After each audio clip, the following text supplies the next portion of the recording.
अस्सलाम वालेकुम dear students, आप देख रहे हैं सैयद अली एकेडमी। और आज की इस वीडियो के अंदर हम जिस टॉपिक का जिक्र कर रहे हैं वो है हमारे पास इवोल्यूशन ऑफ यूकैरियोट्स कि यूकैरियोट किस तरह से वजूद में आए हैं प्रोकैरियोट्स में से। सबसे पहले हमें मालूम है कि इस दुनिया में जो जानदार वजूद में आए थे वो प्रोकैरियोट्स थे, और उसके बाद ही यूकैरियोट्स का हमें जो है वजूद देखने को मिला है। अब आपकी बुक में इस सवाल से यहाँ पर इंट्रोडक्शन में ये बात लिखी हुई है कि साइंटिस्ट इस बात को मानते हैं कि हमारा जो प्लेनेट अर्थ है वो वाटर से भरा हुआ था, यानी कि पूरी अर्थ जो है वाटर से कवर्ड थी। काफ़ी सारे सालों के बाद ये हुआ कि वाटर आहिस्ता से रिड्यूस हुआ।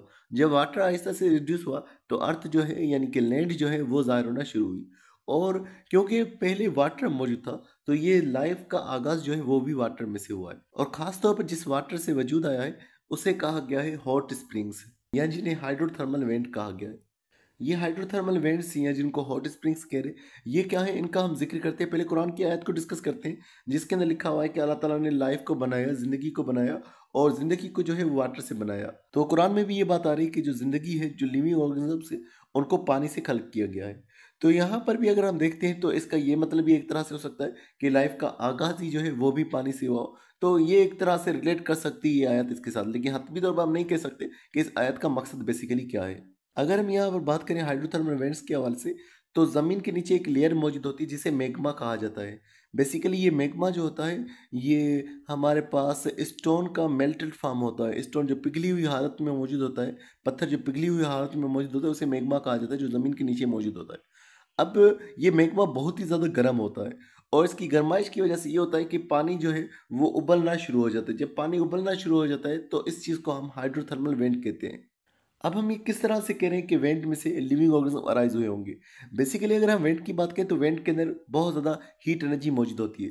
तो यहाँ पर बात यही की जा रही है कि इन वेंट ने जो हीट का सोर्स प्रोवाइड किया, एनर्जी का सोर्स प्रोवाइड किया, और इन वेंट से जो गैसेस निकलती हैं, जो मटेरियल्स निकलते हैं, वो मटेरियल भी लिविंग ऑर्गेनिज्म के ओरिजिन और सर्वाइवल के लिए ज़रूरी होते हैं। तो शुरुआती लाइफ जो वजूद में आई है बेसिकली वो इस एनर्जी और इन मटेरियल में से हासिल हुई है जो कि इन हाइड्रोथर्मल वेंट में से निकले हैं। अब एक बैक्टीरिया का ग्रुप का जिक्र है जिसे आर्की बैक्टीरिया कहा जाता है। आर्की मतलब कि शुरुआती बैक्टीरिया, पुराने बैक्टीरिया। ये आर्की बैक्टीरिया जो होते हैं ये बहुत ही ज़्यादा टेम्परेचर को बर्दाश्त कर लेते हैं, तो हाइड्रोथर्मल वेंट में भी ये मौजूद होते हैं। तो हाइड्रोथर्मल वेंट में ये मौजूद है, तो यहाँ से ही ये गुमान किया गया है कि हो सकता है कि पहली लाइफ फॉर्म्स भी इन्हीं हाइड्रोथर्मल वेंट में से जो है अराइज हुई हो। इन आर्की बैक्टीरिया के हवाले से लिखा हुआ है इनके अंदर मेटाबॉलिक रिएक्शंस होते हैं, और मेटाबॉलिक रिएक्शंस के हवाले से लिखा हुआ है कि शुरुआती तौर पर वो मेटाबॉलिक रिएक्शंस जो होते हैं वो कैटाबॉलिक होते हैं। कैटाबॉलिक का मकसद ये होता है कि इनके आसपास जो चीज़ें मौजूद होती हैं ये उन चीज़ों को तोड़ते हैं, और उन चीज़ों को तोड़ कर ये एनर्जी को हासिल करते हैं। जब इनके पास एनर्जी हासिल होगी, वो कंपाउंड जो इनकी सराउंडिंग में मौजूद है वो टूट जाएंगे, तो उन कंपाउंड्स के टूटने के अंदर जो एनर्जी निकलेगी उस एनर्जी का वो यूज़ करेंगे अपने अंदर एनाबॉलिक रिएक्शंस के अंदर, अपने अंदर एनाबॉलिक एक्टिविटीज़ करेंगे, और उसके नतीजे में ये अपने अंदर नई चीज़ें बनाएंगे।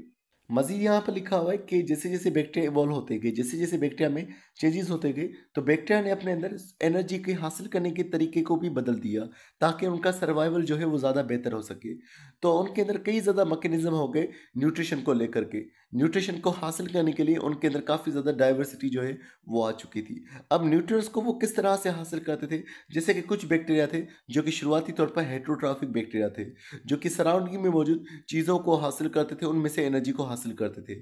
फिर वो हेट्रोट्रॉफिक बैक्टीरिया जो है ऑटोट्रॉफिक बैक्टीरिया में चेंज हो गए। अब ऑटोट्रॉफिक बैक्टीरिया के अंदर भी शुरुआती तौर पर जो बैक्टीरिया थे वो फोटोसिंथेटिक नहीं थे, बल्कि वो केमोसिंथेटिक थे।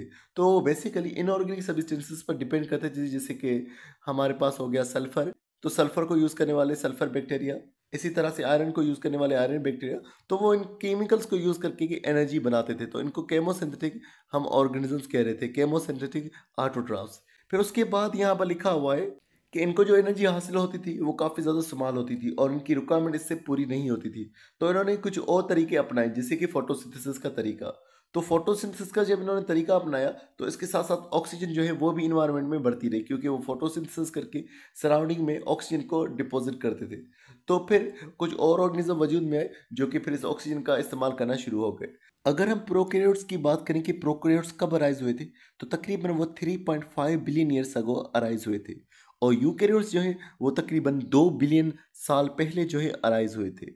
अगर हम इन दोनों के दरमियान में गैप देखें, प्रोकैरियोट और यूकैरियोटिक सेल के दरमियान में गैप देखते हैं, तो वो होता है 1.5 बिलियन ईयर्स अगो। यानी कि प्रोकैरियोट्स के आने के 1.5 बिलियन सालों के बाद जो है वो यूकैरियोट्स जो है अराइज हुए हैं। अब ये यूकैरियोटिक सेल की एवोल्यूशन किस तरह से हुई, उस हवाले से हमारे पास दो नजरियात मौजूद हैं। पहले नजरिए को कहा जाता है membrane invagination theory. Membrane invagination theory के हवाले से अगर हम बात करें कि प्रोकैरियोटिक सेल जो थे उनके पास सेल मेम्ब्रेन तो मौजूद थी, वो सेल मेम्ब्रेन जो है अंदर की तरफ चली गई और उसने जो है जेनेटिक मटेरियल यानी डीएनए को इनक्लोज कर दिया। इस तरह से जो है न्यूक्लियस की फॉर्मेशन हुई। तो इस तरह से हमें ट्रू न्यूक्लियस जो है वो देखने को मिलता है। और प्रोकैरियोटिक सेल के अंदर हमें ट्रू न्यूक्लियस देखने को नहीं मिलता, वहां पर न्यूक्लियर मेम्ब्रेन देखने को नहीं मिलती। तो यही बात यहाँ पर बयान की जा रही है कि सेल मेम्ब्रेन का कुछ हिस्सा अंदर की तरफ आ गया, उसने डीएनए को ढाक लिया, इस तरह से जो है न्यूक्लियस की फॉर्मेशन हुई। और इस सेल मेम्ब्रेन का कुछ हिस्सा सेल के बाकी के पार्टिकल्स को भी जो है उसने ढाक लिया। तो इस तरह से फिर मुख्तलिफ ऑर्गेनेल्स जो हैं वो भी वजूद में आए। तो एक चीज़ ये भी ध्यान में रखिएगा कि सेल मेम्ब्रेन की जो कंपोजिशन होती है, सेल के अंदर पाई जाने वाली बाकी मेम्ब्रेन्स की कंपोजिशन भी वैसी ही होती है, इसलिए सेल मेम्ब्रेन को यूनिट मेम्ब्रेन भी कहा जाता है। और यही बात एक एविडेंस के तौर पर हमारे पास हो सकती है कि सेल मेम्ब्रेन ही का हिस्सा अंदर की तरफ चला गया, तभी बाकी के ऑर्गेनेल्स की मेम्ब्रेन सेल मेम्ब्रेन की जैसी हमें नजर आती है। यहाँ पर इस इन्वेजिनेशन हाइपोथेसिस को दिखाया हुआ है कि ये डीएनए मौजूद है और ये जो है सेल मेम्ब्रेन मौजूद है। अब क्या हुआ कि सेल मेम्ब्रेन का कुछ हिस्सा सराउंडिंग में आ गया इस डीएनए के, तो सेल मेम्ब्रेन के टुकड़े के डीएनए की सराउंडिंग में आने की वजह से जो है हमारे पास ये न्यूक्लियर मेम्ब्रेन जो है वो डेवलप हो गई। तो ये बेसिकली इन्वेजिनेशन हाइपोथेसिस है।